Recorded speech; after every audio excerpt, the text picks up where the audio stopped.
Hello and welcome to episode 6 of Two Girls Talk Game of Thrones, episodes 5 and 6. I'm Carolyn. And I'm Sam, and we're going to start with episode 5, The Door. Yeah. We're going to get straight into it because there's so much to talk about. Yeah. So, episode 5. Now, we're not doing it in order because you're lucky that I managed to write down notes. First of all. Because my memory is absolutely shocking. So we'll start with Sansa. Yeah. She's the top of my list. Yeah. The first one I can see. So Sansa meets with Peter Baelish. Yeah. Who she hasn't seen since he married her off to Ramsay. Yeah. And she's pissed. I will start. I won't do that again. Right. She is really, really, really pissed at him, and she does this beautiful speech of, "Do you know what he did to us?" Yeah. Because he, well, it's insinuated. Obviously, she's telling her that she was raped by him. Yeah. So I think she actually comes out and says the words, "He raped me." Huh. But he does give her some vital information. He does tell her about the Blackfish, who is her uncle, Brendan Tully, who you met the last time we saw Brendan. He was escaping the Red Wedding, and we haven't seen nothing from him since. So he tells her that he's taken back the Riverlands. Yeah. And he has a big army. And this army could come in handy for Sansa and now Jon. Yeah. To get the North back. Which is handy because Sansa's grown some balls. So yeah, and she needs to use them. Because what's the point of having balls if you're not going to use them? Yeah. And she meets with. They have they're not in like a meeting, but they're having like food, aren't they? And she just casually mentions that, like, the Blackfish has taken back Riverland, and that she wants to go and find him to bring him in so they can take the North back. And when Jon questions how she got this information, Sansa's like, well, Ramsay. So she's lied to him about the fact that Peter Baelish has helped her with this information. Portia's not happy about lies. And there's Portia. Oh, come here. No? She, When you're trying to talk Game of Thrones and the cat just wants to join in. She is the mother of dragons. Well, exactly. I don't know what that I don't know what implication that's gonna be. I don't know what the implication is of her lying. Who are you talking to? Not us. She's not talking to me and you.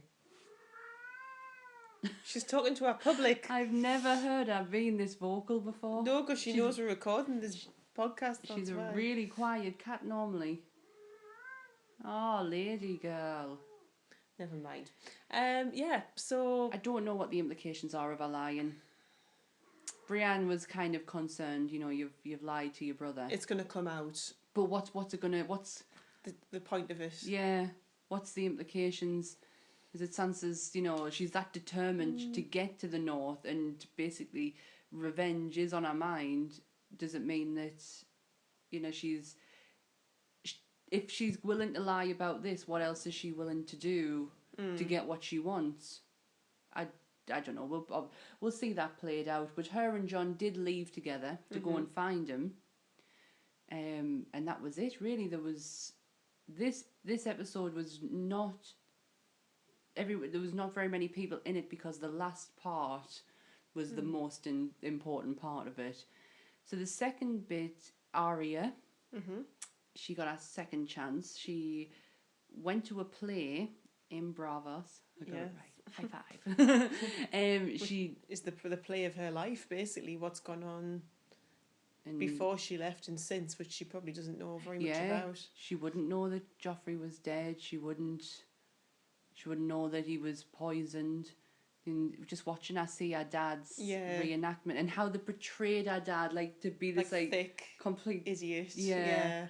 And just heartbreaking for her. And you could tell right there she's not a girl with no name. She's Arya Stark.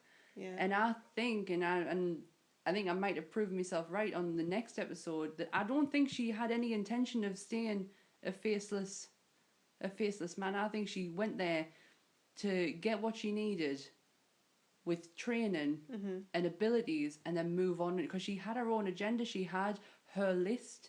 She wants to avenge. Exactly. Yeah. I don't think she'll do it. I think something else will happen, but I really believe that she never intended on staying. She's had that list since she left Westeros. Yeah, it's like in the books where she kind of repeats it to herself every night before she goes to sleep, and every morning when she wakes up, it's like the first and last thing she thinks of. I think she probably still does that. I don't think she ever will not be Arya Stark. But she plays it well, because she goes to this play and she's instructed to kill the main actress. He doesn't give a reason. He says death doesn't have any reasons, she just has to die. And Arya scopes the place out and finds that she's the only one who drinks this rum. And because she's found this information out and she can answer his questions, you know, the girl has no name and the girl... She says what she's meant to say at the right time. Yeah. And he kind of like gives her a second chance. With that thing, watching her all the time, that girl, creepy girl. That waif thing. Creepy looking thing. She looks like me without any makeup on. Yes, we have to move down here because I wrote that bit there. So we go to the... Oh, hey, you coming over? Come on. Ah, no. She's going to talk about Game of Thrones. Well, she's just going to talk. She's just got a lot to say. Oh, God. No. You lie there. So we're in the Iron Islands. Yeah. With Yara and Theon returns. Yeah. Yara hasn't seen him since the rescue attempt. Yeah. And where he didn't come. And she is mighty pissed off about that. I would be too. I would be really pissed off. But you got to understand Theon's mindset at the time. He was fucking terrified. Like, really fucking terrified. So I'm not surprised he didn't leave. But him and his sister kind of... Because I think she thinks he's coming back because his dad's dead. Yeah. And he just finds that out then, doesn't he? Yeah. She's like, oh, you've come back because dad's gone. And he's like, what? No. He's not really bothered. No, he doesn't give two shits. He's not. He's come and he supported his sister. He has to now that his uncle's on a fucking ramp. Yeah, he's on a mission. Euron, is it Euron? Euron, yeah. Euron Greyjoy. So they all stand on the beach and they all claim as to why they should be, well, obviously Yara as queen and him as king.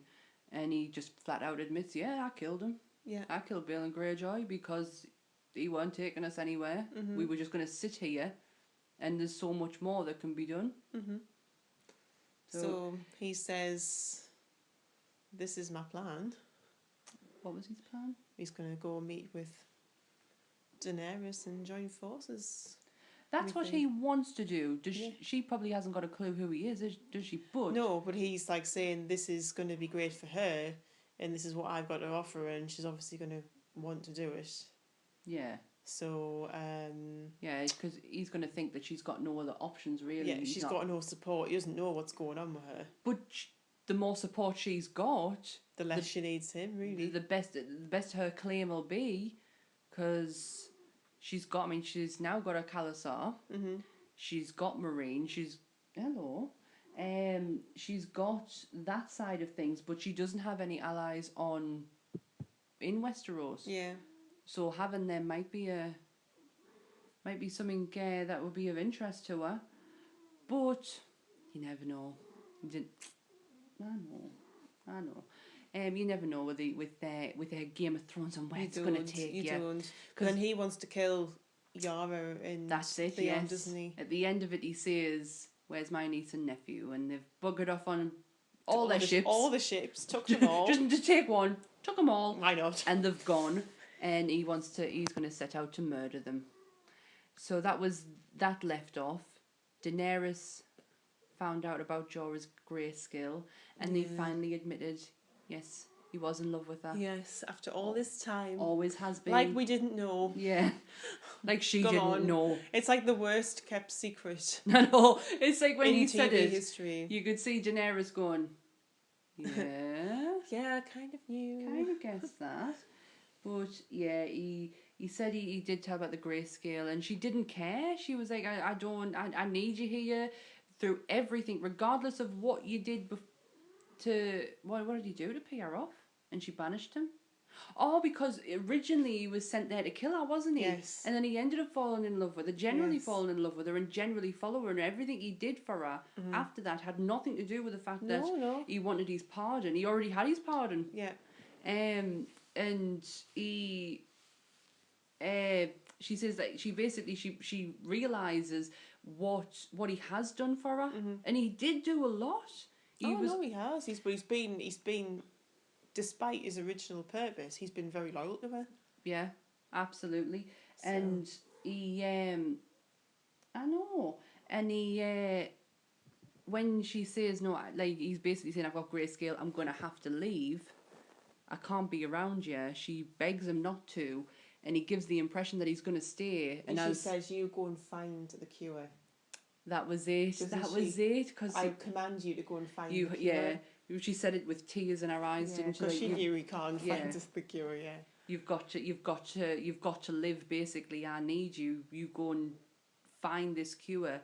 And as the Khalasar and her ride off, he takes a detour and just leaves. No. Poor Jorah. I hope that's not the last we see of Jorah. I love him. His character's one of the most sincere ones in there. He's always you've known, like when you got it from the minute he got his pardon, even before then. Yeah. I think the connection was there before he even got his pardon, and he's always been completely and utterly loyal to her. Mm-hmm. And it knocked us when she sent him away. So she was no grateful cow. You'd be nothing without Jorah. Absolutely nothing. And there's one thing about Jorah. I just wish his dad knew what kind of person he turned out to be. Yeah. Because he was exiled, wasn't he? Mm-hmm. Because his missus was gold digging, money grabbing, so and so, and he basically had to go and poach when he wasn't meant to, and Ned Stark wanted his head basically, and he got exiled. And I just wish his daddy knew what kind of person that he's doing good. Yeah, what kind of person he turned out to be, because who he probably was and who he is the complete opposite to each other. Oh no, it's right. So Daenerys. So in Meereen, Tyrion, is it Tyrion brings her in? What's her name? Kinvara. The red priest, another red priestess. Yeah, and she's also got the necklace, like Melisandre. So she's one of Melisandre's buddies.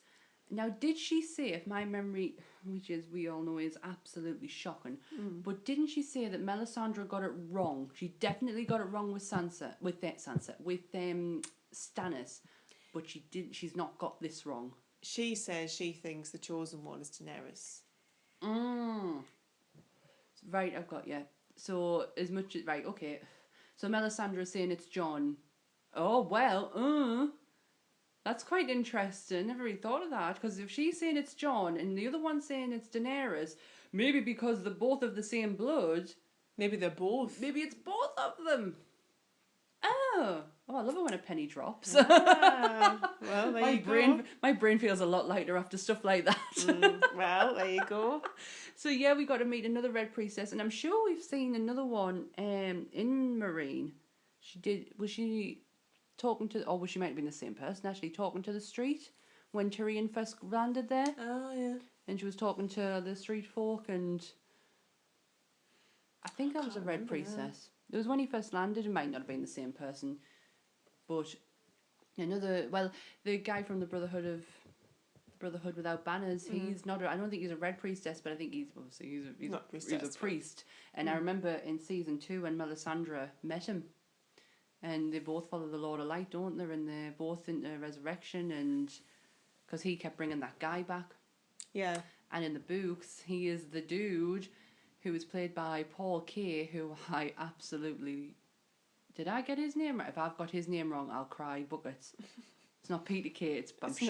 Peter Kay's the British comedian. It's Paul Kaye, isn't it? I absolutely love Paul Kaye. I've been a massive fan of him since Spaced, and when he was in season 2 of Game of Thrones, I was like, oh, that's brilliant. He's such a good actor. He's so underrated.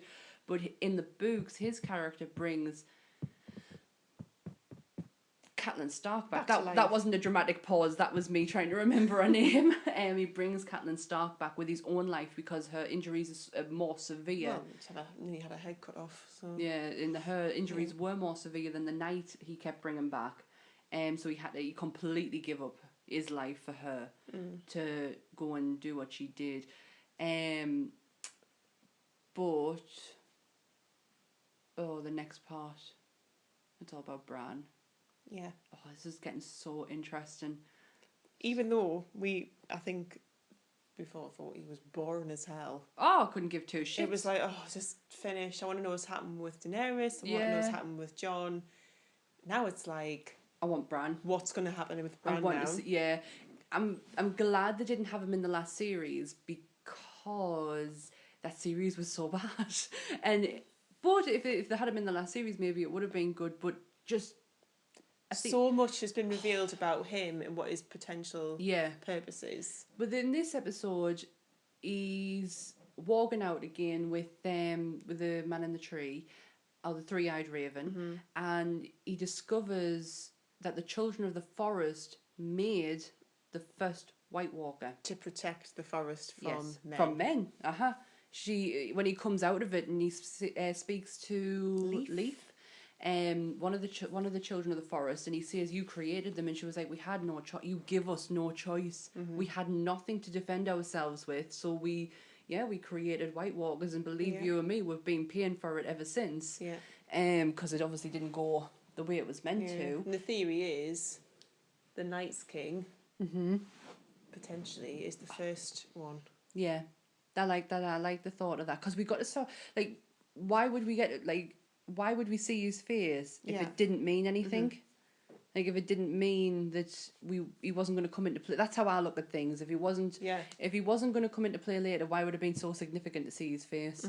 Yeah. So that's a good point. And also, when Bran was walking again, he did it by himself, didn't he? He wasn't with the three-eyed raven at this point. Yeah, he can do it himself. He did it himself, and he was standing in snow, and all of a sudden he's got White Walkers standing in front of him, he's got White standing in front of him, and then he has the Night's King standing next to him, and grabs he him. touched him.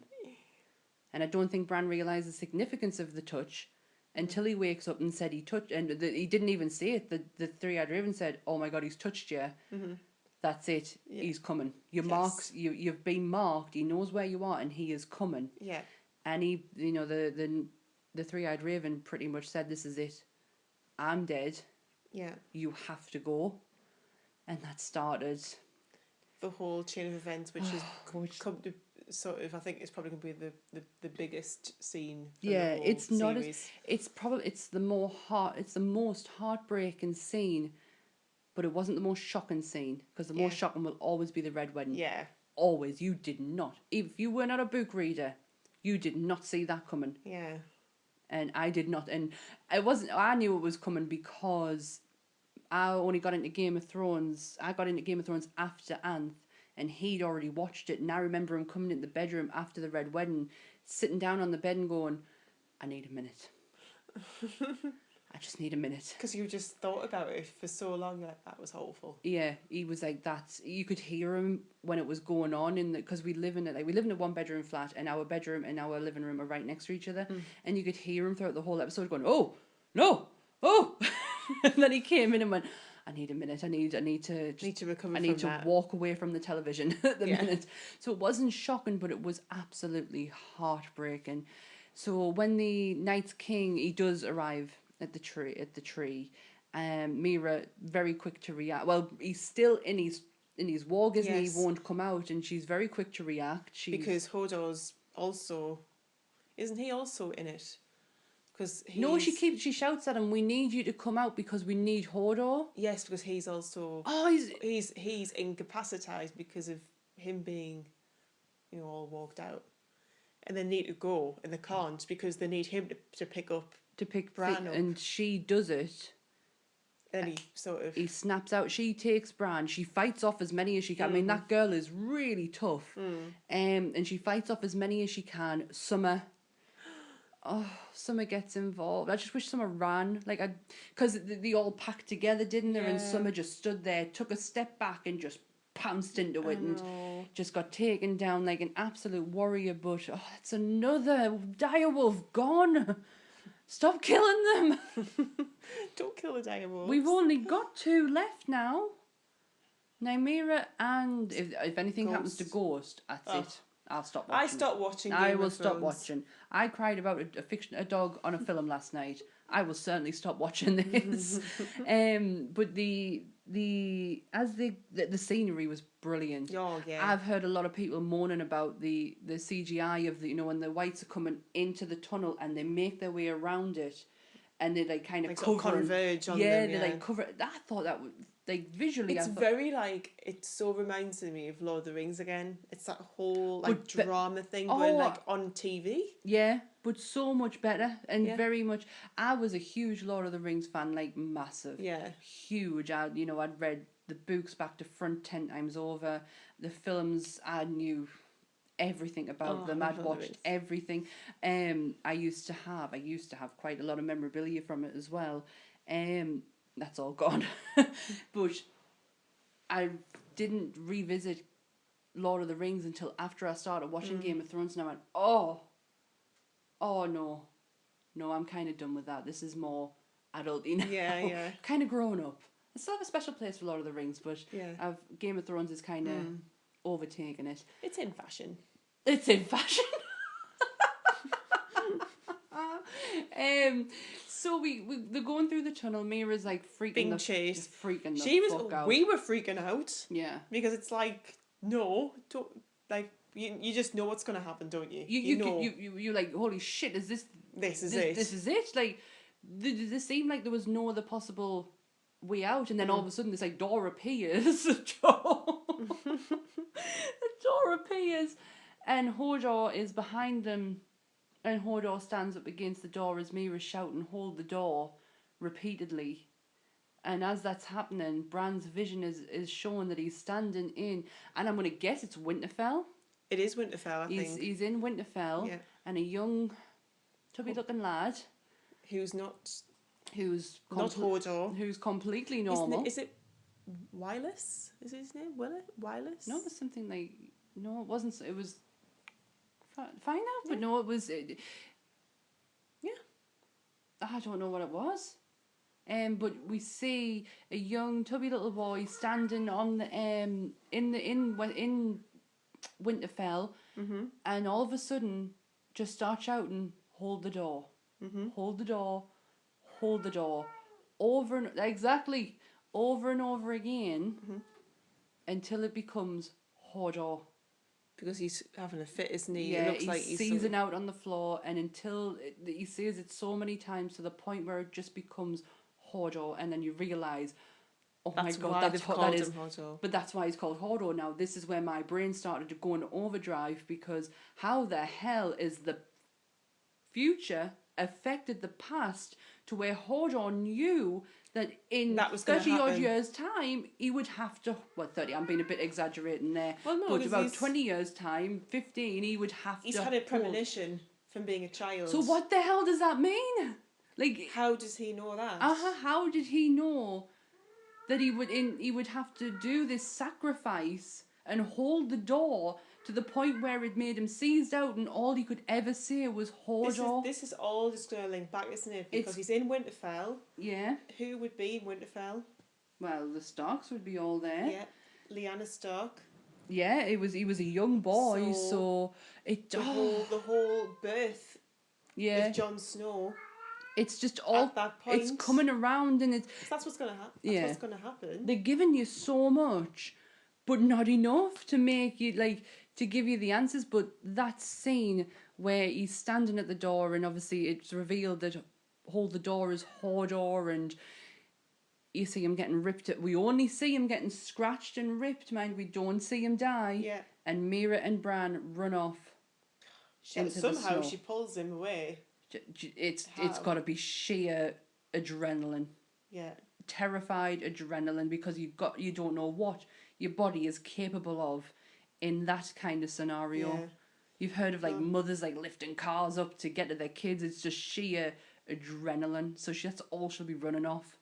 And And that ends that episode. I have to tell you this story. I was at the Melrose Centre last week, and my mum doesn't watch Game of Thrones as much as I have told her many a times to watch it. And she always says, I'll watch it in the winter. I don't know why, because winter's coming. That's my mum's theory on it. And she has read the first part of the first book, and she was that...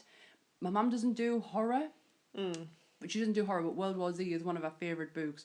But she doesn't gory, and she found it just a bit too much for her, so she stopped reading it, and I basically told her everything that happened.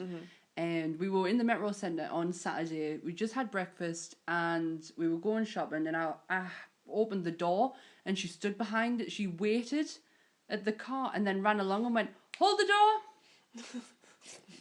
And I didn't think anything of it at all, and then she went, you watch Game of Thrones? I went, she went, hold the door. And I went, oh you dickhead. She was going, I was watching that Jimmy Kimmel, mum. Jimmy Kimmel. Jimmy Kimmel. She was watching Jimmy Kimmel. What did she call him? Kimmy Jimmel or Kimmy something like Jimmel. that. She couldn't get his name out. And she was saying how she'd been watching Jimmy Kimmel's... She hadn't watched the show. She'd watched a thing on the internet, and it was a video of the writers David Benioff and David Wise apologising to everyone, and it was like a funny little sketch thing, and she thought she was so clever. Cool as ice. Oh, without a doubt. I was like, she says, I'm going to get you with it every time. I was like, can't forget, Mum. My parents don't even watch Game. It's too modern. No. It's been made post 1975. So, they're not interested unless it's like porridge or... I done the porridge. My mum and dad, they've thought about it. It is, I keep saying to her, watch it. You'll get into it. And my dad's, no, not my dad. My mum will just go, but it's not winter yet, and it's like a wintry show. And I was like, no, it's not. Winter is coming is just a saying, Mum. It's not, there is summer in there. Yeah, it's not the rule to watching. Oh shit, I can't watch it. It's not winter yet. It's summertime. It's the peak of summer. Not that we get a summer over here in England, but there not you go. At all. Do you know what? It was lovely earlier on, and I can see nothing but grey clouds now. It's freezing. Yeah, we're not going outside. No. So that ended that episode. So now we've just watched episode 6 because Monday was a bank holiday, and we recorded the comic movie one. Yeah. And we didn't see each other on Monday night. So we've just watched it. We've just seen it. For an episode of so much happening, I did not see a lot on the internet about this. I have managed to stay away from spoilers. No, and surprisingly, it was really good. Really, because we really thought, good. It must be a boring one. No one's really talking about it. There was no spoilers. You kind of when Walking Dead's on, you kind of go onto Facebook or on the internet. You have to avoid social media. Exactly, until you have to watch it on Monday night. You've got no choice, otherwise. You go to work the next day and everyone's like, oh my God. Did you see Walking Dead last night? Exactly. But this one, no, I didn't hear anything about it, and I'm really shocked. So this one, well, the last episode was called The Door. This one's called Blood of My Blood, and this was episode 6. And again, not in order, just how my memory works and what I remember. Sam and Gilly. Well, let's first of all talk about Sam and how boring we thought he was and how we didn't give two shits about what really went on with him. However... I think in the first episode we did of Game of Thrones, we mentioned how we couldn't give two shits that he was going to... Where was he going? Back home. Hornhill. He was going to Hornhill to see his dad. The guy who sent him off. The guy who absolutely hates his guts. And sent him off to the Night's Watch because he just didn't like him at all.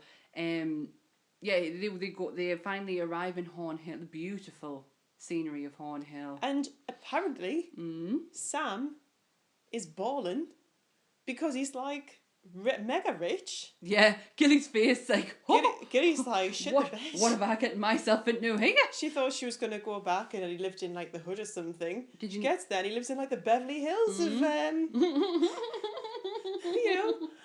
the Beverly Hills of he gets Westeros. there and they've got some absolutely huge mansion to live in, and his mother's his mother and his sister are really attractive people. They are so nice as well. And they're lovely. Given what you know of his dad, you were like, oh, they're gonna be dickheads. Yeah. And did you notice how grey Gilly was? Yeah, compared to everyone else. Compared to not just the fact that she was in the clothes she was in, her face looked greyer. Yeah. She stood out against I thought that was...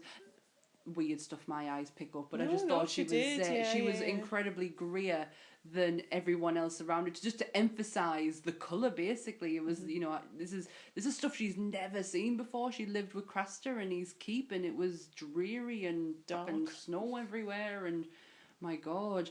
But they go to Hornhill, and his mother, nothing but mother and sister, just lovely, to her. just good people. You can see where Sam gets his kind nature from. Yeah, He's not from his dad. Oh God, no. And his brother's a bit of a dick. She just went across the table and stabbed him. I know. I think So I've they're not all killed a having- White Walker. But they're all having dinner. Oh, and first of all, Gilly's had a bath and apparently done her hair and put some makeup on, and borrowed a dress from Sam's Yeah. sister. And she, as Carolyn said, looked like she shit herself as she was walking out. Well, she was walking out in a really suspicious way, and I just thought, The poor girl hasn't ever wore a dress, and you're picking on her because she cannot walk well, in it. she was. Yeah, I don't And know. imagine that's how I would look like walking in a dress. Like Gilly. Like Gilly. It's That's- my Gilly walk. I was saying you're walking like Gilly today, Sam. What's up? Idiot. So yeah, they're all sitting having din-dins, and his dad doesn't say much to start with, does he? No, and Not a- Sam's trying to make small talk with his brother about the food, and like, when did you hunt for this? Yeah, and his brother's like ballsing himself up, like, oh yes, I did this, that, and the other, and I'm such a top notch, and I'm awesome. High five, Dad! I shot this deer from 70 yards away. Well, you didn't kill a fucking White Walker, did you? Oh, what a bitch. But Sam was like, he was so fucking scared, like really, really scared of his dad, and he goes like someone, oh, would you like an extra piece of bread? And Sam's like, oh yes, thank you very much. Like, you know how nice and polite he Wants is. his carbs. And yeah, and his dad's going, are you not fat enough? Like, you should. I would have just killed you right there There's and then no for that. need. No, not at all. And he's just got so much disrespect for him, and Gilly, like, fuck no, I'm not having this. taking this. Like, Yeah. do you know this dude killed a White Walker? He's killed a Then. He's been nothing but protective of me, and then it all comes out that she's a fucking wildling. And his dad goes apeshit. Fucking apeshit. He points to his bloody Valerian sword and says, "You'll never get that, bitch." Which we didn't know he had. Exactly, so not surprising as there. But yeah, he's like pointing to his sword saying, "You'll never take that Valerian sword. You're not worthy of it." And Gilly's like, "Well, oh, I don't care." And they leave the table. Mrs. Tarley gets up and Oh leaves. yes, doesn't she? Mrs. And I'm really pleased she did, because they were all just sitting taking it. And you thought she's gonna. She's just going to sit and Yeah. take it. She's a whipped woman. And then she went, no. She like kind of went, no, I'm not hungry. I've lost my appetite. And he's like, he says something to her and she just goes, you disrespect yourself. Yeah. No, he says he's being disrespectful at my table. And he goes, no, you disrespect yourself. And she walks away. Yeah. And she kind of walks away with her head up, like she's not scared of him. She's been married to him for God knows how long. Exactly. And she takes... Probably like any other woman. Yeah. Who's just like, This. I'm sick of this. So she takes Gilly, and Sam's left with his dad, and he basically says, I'll take your wildling bitch on, and you know, the bastard of a son, and you can, yeah, they'll stay here, but you'll never stay in Hornhill again. I want you out." Mm-hmm. And Sam just goes back to the room so defeated and scared, and he says sorry to Gilly, and Gilly's like, no, like, you don't apologise. Like, I can't believe these like, someone could be so horrible to somebody who's so nice. Mm-hmm. And I mentioned when we were watching it, there was one of our qualities I really like about her, is that I called her basic, but I wasn't meaning it in a bad way. She's very pure, isn't she? Yes, she just sees good and bad. There's no in between. Mm-hmm. If someone's bad, they're bad. If they're good, they're good. She's just a nice quality about her. But she says, like, when she says that to him, she gives him a kiss and he goes to leave because he has to leave them. Like, he said, I'm scared in case my dad didn't take you, and I need to keep you and Sam safe. Yeah. And just as he's about to go, for some reason, grew a pair of balls and went, No way. fuck this. You're coming with me. We're meant to be together. We're a family, and I am not leaving you here with them. And they go into the hall where they were just eating, and that bitch steals that Valerian sword. And I was like, oh, yes. And it was just the last thing he said. She was like, aren't you worried he's going to come look for it? And he just went, let him try. Yeah. Oh, that was... I'll take back what I said Yeah. before. I quite like the story. We like Sam. Yeah. Now. Well, We like I it. like Sam. We like the whole crack that's Yeah. going on with him. I like Sam to start with. I just wanted to see more of Sam. You know, Sam the White Walker killer and Sam the Then killer. I love that. I loved how how he's progressed with the Night's Watch, and I always liked the idea of him being by John's side. Yeah. Not being like John's bitch or anything, just like because they were best Yeah. friends and they worked well together. John needed Sam to have to talk sense into him sometimes. Well, and he couldn't have gotten where he is without Sam. no, he couldn't, and I don't think Sam could have gotten where he wouldn't Without have they needed without each John. other. They needed each other. Yeah. Sam was the smart one, and John was the strength, and together they were such a good package. That's the only reason. So I'm interested to see where that one goes, because there's there's going to be consequences for taking that sword. Yeah. There's not very many of them about, and I don't think he's going That's to. going to come in handy. Oh my god, yeah, yeah. So Moving from there, Arya.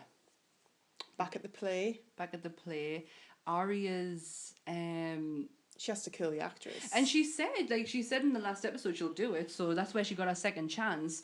And she watches the show, and for some reason she kind of gets the actress she's meant to kill. Mm-hmm. It's like she understood her, and when she talked to her, she didn't talk down to her. Yeah. She talked on it like. Well, I think it was because she listened to her do the speech as Cersei when Joffrey dies on stage. Yeah. And she hears her do this whole speech. She's like, you totally got it wrong. Cersei would fuck some shit up. Yeah, because the speech is, oh, woe is me, what will I do now without my son? Like crying tears. My life is over. Whereas Cersei was like, no Who way, would I'm have? going to seek revenge and I'm going to make sure I go through everybody till I get it. I'm gonna kill some motherfucker. But in the background, she sees the other girl actress Yeah. who's kind of Mouthing the words. lines. Yeah. She's like, you're jealous of her. Yeah. And she does actually pour the poison into her rum, and just as she's about to drink it, Arya knocks it out of her hand Yeah, and says, watch that one. She's out to kill you. yeah. And as she walks away, you see that fucking creepy girl who's been with them in the oh, what's it called? The House of Black, Black and white, yeah. She's watching. She's watching, and she saw. And then you see Arya go and get Needle back. And it was she's going to tell her and say she didn't go through with it. She's still alive, She's and still she's alive. chickened out. And the girl has a name, and it's Arya Stark, and she now has Needle back. But now we know that the Waif has been given permission to go and kill Arya, but for obviously punishment, because she's not going to get another chance. No more chances, and she knows too much. Mm-hmm. So the last scene of Arya was her putting Needle to one side and Blowing out the candle. And it's everything I've said about Arya kind of seems to be coming the way that I thought it would. Especially when she took Needle, I was like, she had no intention. When she left Needle there, she left herself. That was the idea. And when she went back, she took herself back, but I think she already had it to start with. I think she was just there to gain... To learn things. To gain knowledge and move on. And we're going to do the same with Tommen. Oh, Tommen. Tommen screwed up. Oh, Tommen. What a dickhead. Is he... Is this not just what people in King's Landing need? Is a king who, rule right? Like, everyone wants to rule with fucking revenge and murder, and he wants to be peaceful. Yeah, and he goes and meets Marjorie, and Marjorie, I thought, was brainwashed because she said she said like Tommen. No, she said she atoned, she's repented for her sins, and she wants. I didn't hear this, but you find out later that she wants Tommen to join the Sparrows, and become a unit with them and work with them. And as Marjorie's standing on the steps, ready to supposedly do a walk of shame, Jaime, the cavalry, fucking Mace Tyrell and the Queen of Thorns all roll in, ready to take her back, ready to rescue her, ready to kill anyone who stands in their way. And then fucking Tommen comes out and goes, kind of joins sides with them. The High Sparrow is my mate. Yeah, fuck you, Jaime, and fuck the lot of yous. We're all going to live so peacefully now. And But it was cool though, seeing Jamie Lannister on that horse, like riding up the steps. yeah, Sam was like, Jesus. he's so beautiful. But he then gets Tommen takes off his cloak and gets rid of him as part of the king's knight. Is it the king's knight? And he says like, "Oh, I've been a king's knight since you were like before you were even thought of." And he's like, "I don't care." Tommen's all right. She hates Tommen. My goodness. Why didn't you come over here? Come on. She's gonna come over and play with her Star Wars mice. Yeah. No. Life's hard, Portia. Most people have cats with normal catnip mice. Mine has Star Wars themed. They're the cutest things in the world. It's like a little mouse with an R2D2 like Costume on. I'm not even picking up R2D2, that's C3PO. With a little costume on. What's this? It's a mousey. My cats wouldn't thank you for mouse. Well, She likes the Chewbacca one. Because it's big. It's a big Wookiee one. The Wookiee one. It's a Wookiee one. Come and sit over here. So yeah, Jamie's been released of his duties, and he goes and sees Cersei, and Cersei like, she's so clear. Like I think he kind of gets like turned on by the fact that she's like thinking with her fucking brains. Yeah. Well, Tommen actually says to him, you will still serve your king, but it will not be in King's Landing. You're gonna go and find Walder Frey. Yeah. And you're gonna go and join with him, and you're gonna go and take the River Run back, and the Riverlands back. And Jamie's like, I'm fucking not. And he's like, I'm gonna go and get an army, and I'm gonna go and get Bronn, and we're gonna get the best killers, and I'm gonna kill every one of those sparrows. And Cersei's like, as much as I would love you to do that, it is a losing battle, and I need you more than ever. If she's going to stand trial, so she's going to stand trial, and he says, well, she's saying, I need you to. Basically, this is what I got from it. Go and take up the mantle my dad always wanted you to take up. Yeah. And that was be the Lord of Casterly Rock, head of the Lannisters. And she does this beautiful speech on the Lannisters' need to rise again. Yeah, but they're kind of like they make neck on with each other at the end, and it's kind of horrible. Yeah, but apart from that, the whole scene leading up to that was just perfect. She just like, we've got to take back what's ours, but we've got to do it right. So you have to be the head of the Lannisters. Goes back to Casterly Rock, and he's like, I don't want to leave you when you trial. And she was like, trial's fine. It's gonna go trial by combat, and I got the mountain. We're all good here. And then they get it on. But that was Tommen. But that because of that, the actions now of like Jamie's gonna, like the kids are kind of all very disappointing. Oh yeah, and do you know what? I think Cersei, because the prophecy of I got 3 children will die. I think she knows he's gonna die. So she's like, whatever. Fuck it. Tommen, you're dead anyway. You're dead to me already. You're dead soon, son. So it's all good. We're gonna go from King's Landing to we'll go to Daenerys. Yeah, because we think the last bit. The last bit I thought was brilliant. Daenerys is with Khalasar and with Dariana Harris, and they're talking about how many ships am I going to need to get to Westeros? How many, how many days to Marine? How many ships am I going to need? And she's weighing out her odds, and then all of a sudden she sees the sand move. In a way, and I knew it looked like someone was breathing on it. Yeah. And she says, just stay here. And she goes off. And Dariana Harris realised she'd been gone for some time. And he's like, right, you stay here. I'm going to go and find her. And just as he's about to go and find her, you hear Drogon. Yeah. Drogon's roar. He was really cool. Now. Yeah. Drogon's cool. His CGI got a lot better, and I'm guessing that's down to the fact that they don't have to do any direwolves anymore. Yeah. that CGI firm must be an absolute nightmare. Well, yeah, it was to animate. It was one of the highest costs. Yeah. Was the direwolves. Because they had to make them bigger than the actual, because I think they were using it wasn't a husky, it was either a Malamute or a Siberian husky, because how bigger they are, and then they needed something bigger, so they obviously had to make them CGI, and it just costs, like it cost all the money. So now they don't have to cost on that, they obviously can put it more into the dragon, and Drogon looked spectacular. And Daenerys sitting on his back, riding him. And she does it. She obviously gives the speech like, we're going to go over on wooden horses. No, Yeah. if I, this is what we're going to do. It was, she basically said, you're going to give me what Khal Drogo promised me. Well, she wants to get them all amped up, doesn't she? Yeah. So they're gonna. And look at what I've got. I've got fucking dragon. But she's done around. what she should have number done. number one in my list last week. If you were by the listening way, to our if you were Q&A. listening. Yeah, Carolyn destroyed us all with a fucking dragon. Imaginary fight with Drogon. So Imaginary fight would have lost straight away. Done and dusted. Dusted, literally dusted. But she said, yes, we're gonna go. She's doing what she should have done fucking ages instead ago. of sitting on her backside. I think she's realised that now. I think it's like, thank God. yeah. She's like, I've got these fucking dragons, they're gonna go to some use. I can ride them now. So they're gonna go to some use. So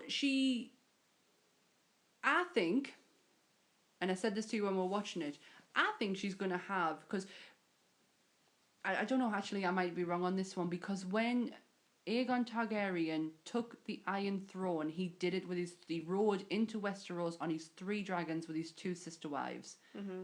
And that's how he took it. That's how I would like to see it happen, but who would ride the other 2? It has to be, they have to be part of the house. It has to be the heads of the 3 dragons, because it was Aegon and the 2 sister wives. Tyrion and Jon Snow. Exactly, but how was that going to come about? You know what I mean? So that's just me overthinking. Or Bran. I think given Will he walk out on a dragon? a lot of Ant actually speculated that once. When can you remember the trailer where it showed you the dragon going over Westeros? Ant was like, "Oh my god, just imagine if Bran was walking that dragon to do that. Fuck me, that'd be amazing." So yeah, that's been Another a thought. thing. Yeah, so that was Daenerys. Daenerys is good at rallying the troops. She's just got to follow through now.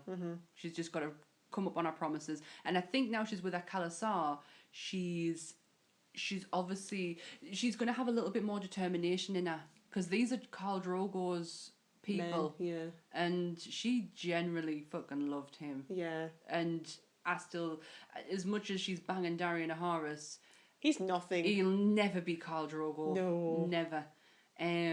So yeah, that's I'm excited. I'm getting on Daenerys's good side again. But the next bit I thought was fucking brilliant, and it didn't even end the episode. Daenerys ended the episode. Yeah. It was, so the last we left, Episode 5. episode 5, Bran and Mira were running through the forest. Hodor's gone apparently. We've not. He wasn't mentioned. But he they wasn't seen. they must have been chased, because once he's been taken down, there's like 100. There was thousands of them that were trying to get through that door, and She can only move so fast in deep snow. absolutely, and you can see them coming after them, and she gets to a point like Bran's still walking now. Before anything happens, while he's walking, he is seeing everything. So he sees from the Mad King Aerys screaming, "Burn them all!" He sees that, and he sees his dad getting executed. He sees his mom. He sees events that he hasn't seen, but we have seen as a viewer, as an audience member, and he's seeing them. And we were even more. You know, you saw young Ned. You saw a lot of the Mad King just screaming, "Burn them all!" And then Jaime saw it in the back, and it was so good. But it just makes it more intriguing as to what's going to happen with Bran. And at the point where he comes out of it, Mira stops running. I think she just gives up, doesn't she? She's got nothing left. She cuddles him and just says, I'm really sorry. sorry. I'm really sorry. And she's crying her eyes out. She knows this is it. And the pair of them just cuddle each other. And then Game of Thrones fashion at the last second. Like episode 1. Like episode 1 with Brienne. I don't care. I don't think it's a critical move. I like it. It's just more tension. Some stranger who knows how to handle these whites, and he comes in. He has like this ball with fire on it, and he just swinging it and setting them on fire, and comes in and takes them all out, gets them to safety. He's talking to them, like he's covered. His face is covered. It's just his eyes you can see, and he is talking to them. And Bran, like he tells them, like, Mira's like, "How did you know?" And he went, "The Three-Eye Raven sent us." And he went, "The Three-Eye Raven's dead." And he went, "He's born again." So Bran is now the three-eyed Yeah. raven. Yeah. And as Bran wakes up, he says, like, obviously, who are you? To reveal Come on, we knew though. it is Benjen Stark. We have not seen that bitch since episode 1 when he goes and he explains that he was past the wall. Yeah. He come across White Walkers and and we know this because if you remember from series 1, Yeah. they find Benjen's men, they just never found him. Yeah. Yes. Yeah. And they were all white, and that's the one who turned in Yeah. with John. And Ollie apparently says that he's alive. Yeah. No, you don't touch that. So Benjen was killed essentially by the White Walkers and was just about to turn when the Children of the Forest took it back. Is that what this said? Because that's what it was saying. Like, with Dragonstone, it was the Dragonstone that created them in the first place. That's why John took the Dragonstone with him. Yes. When they went off with the Wildlands to gather more Wildlands, and they had that big epic fight with the Night's King. Yeah. And it was the Dragonstone that created the White Walkers, and the Children of the Forest kind of reversed the effects. Yeah. But he looked pretty dead. He's got that funny complexion going on. He was very white, and given that he was, and I know white snow reflects white, he still looked fucking whiter. He looked like sickly grey. Yeah, and he had scars. Wish you would be if you were just about dead and then brought back to life, I suppose. He had scars on his face, and he knew quite a lot about the three-eyed raven. Mm-hmm. And I can't remember what happened next. Oh my god! Well, that was it. We revealed Benjen Stark, and something about the night. Oh, that's what he said. He said, when you stand in front of the Knights, the next time you stand in front of the Night's King, you will be ready for him. Yeah. So maybe he knows more about the three-eyed raven than... You're going to see more about that now. And you've got somebody else to protect Bran. Yes. Now that Hodor's gone. Oh. Poor Sorry. Hodor. Sorry. So yes, Benjen Stark is back and alive, kinda looking kind of dead. So good. This series is just... It's been phenomenal, let's be fair. Yeah, the last 2 seasons has left a bitter taste in my mouth where I really didn't give 2 shits about this series. I was like, I'll watch it because I've watched the rest of them, but I didn't realise how invested I would get in it. Oh, And yeah. it's nothing to do with this podcast. I would still sit and talk about it, but me interest is back to where it was when season 3 happened. When I was watching season 3, because I did come in October. I remember it. I'll never forget when we first watched it when we moved into the flat, because we didn't have Sky or anything, and we were waiting for that to be installed. And someone from work lent us the first series, and we watched it then. So that was 4 years ago. No, it can't have been. No, it will. I think season 2 started 2012. Right. So yeah. So we'd getting it on. We actually got it on Blu-ray to borrow. So it'd already been on, and I think series 2 was either halfway through or coming towards the end. We were like me and Anth were just completely gripped, and we'd getting a copy of all of the episodes of series 2, and that's when my interest started to. Well, yeah, Game of Thrones first aired here April 2011. Right, so yeah, 2012. Yeah. When it was when we first moved into our new place, and I stopped watching it, but Ant continued, and then he stopped watching it. It's series 5. He's not even seen the last 2 episodes of series 5. He needs to get back into it, man. I know he will. Ant likes to watch it on his own, minus me, because I'm a nightmare to watch programs with.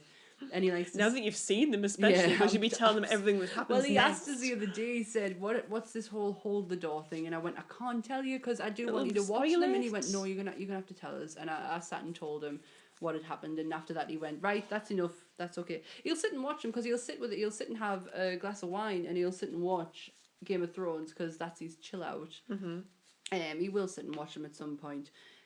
What I'll end up doing is, and I'm very clever at this.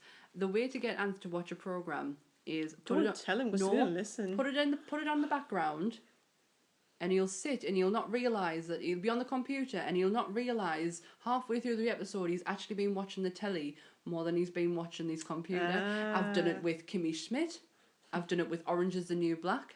I did it with RuPaul's Drag Race. New series of Orange is the New Black to start. Coming in June, yeah. So should we do review? Watch Solid Orange. Yeah. Let's do some reviews on that. Oh, yeah, we can. Well, there's so much we can do. Yeah. Because Game of Thrones will eventually come to an end. And then we've got Walking Dead in October. Walking Dead in October.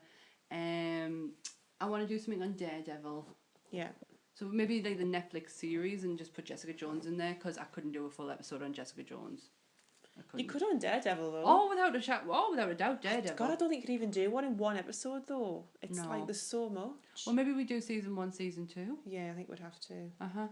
We're going to do some more Us podcasts. Yeah. Because they were fun. So if anyone's got questions, Yeah, feel free to ask. They want us to talk about anything else, then Give us suggestions. Yeah. We're not going to run out of ideas. We've Yeah. got too much to. There's too much out there. To, yeah, I mean, just tell us via Instagram. Yeah. So we actually have our new Instagram page. Two girls. No, it's not. Oh, Carolyn, what is it? It is Two Girls. No, it's Two Girls Podcast. I'm sure of it. Do you want me to check this? Please do. It is, Two Girls Podcast. So that's two as in the word two, not the number two. That's a good point. Two Girls Podcast. We're at Twitter at Two Girls Cat. Game Facebook. We're on Two Girls and a Cat. And Nerdfeed, you can find it. You can find our posts on Nerdfeed they're under my name, but you can find them in the section they belong to. This one will be in the Game of Thrones one. Yeah. Not that hard to find. You'll find it on the main page. It's a really good website full of really good articles. We've also got obviously our own personal Instagram page as well. Yeah. Mine is at CarrieJC1983. Mine, I know it is Sammy_Fett. Sammy IE Fett. FETT 13. I will put all the stuff underneath in the description. That's it. That's it for Game of Thrones. That's been a good 2 episodes. So we will not. We're not doing next one because we do them in. It'll be a couple of weeks, yeah. A couple of weeks before we do the next one, so we'll have to think of something to do for in between. In between, we're going to eat pizza right now. We're going to do that now because my stomach's starting to tolerate. Yeah, it's. And while we're doing that, we're going to sit and chill out and come up with some more ideas. Yeah. So, thank you very much for listening. Yeah. It's been a pleasure. It's been fun.